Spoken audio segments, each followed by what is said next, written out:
ঘোষক, এটা কিন্তু অস্বীকার করা যাবে না। জয় বাংলা, জয় বঙ্গবন্ধু, সকলের জয় হোক।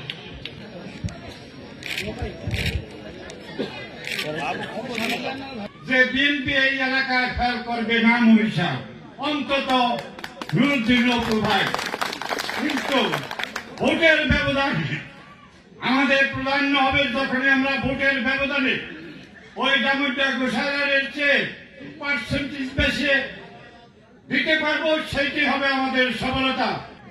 আমি মহিষার ইউনিয়ন আওয়ামী লীগের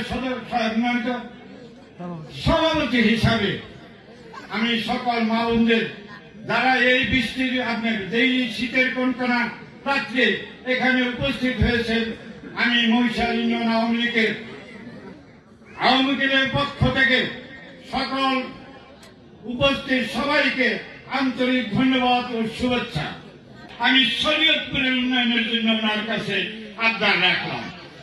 এই বলে আমার সংক্ষিপ্ত বক্তব্য শেষ করলাম। জয় বাংলা, জয় বঙ্গবন্ধু, সকলের জয় হোক। আমরা স্বাধীনতার পক্ষের শক্তি নিয়ে আগে যাচ্ছি। আমরা স্বাধীনতার পক্ষের শক্তি, বঙ্গবন্ধু স্বাধীনতার রাষ্ট্র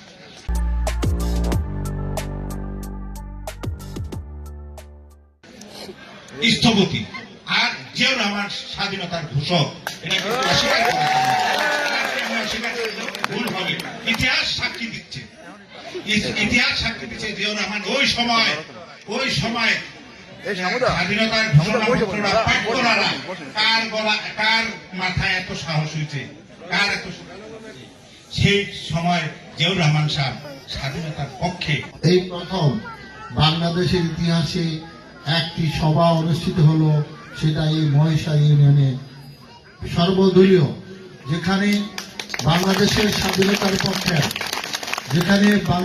স্বাধীনতার পক্ষের সকল শক্তি এক মঞ্চে ঐক্যবদ্ধ হয়ে বাংলাদেশের স্বাধীনতার পক্ষের শক্তিকে বিজয়ী করার জন্য আপনারা এখানে যেভাবে উপস্থিত হয়েছেন, সত্যি আমি আপনাদের নেতৃবৃন্দের কাছে আমি সত্যি কৃতজ্ঞ, এবং আপনারা আমাকে ঋণী করে ফেললেন। আমাকে তারেক রহমান সাহেব 2018 সালে আমাকে পাঠিয়েছিল আপনাদের মাঝে, কিন্তু সেই দিন আমি আপনাদের পর্যন্ত পৌঁছতে পারিনি। আমি সেই ঘটনা নাই বলি, আমার মাথায় এখন 22টা সেলাই।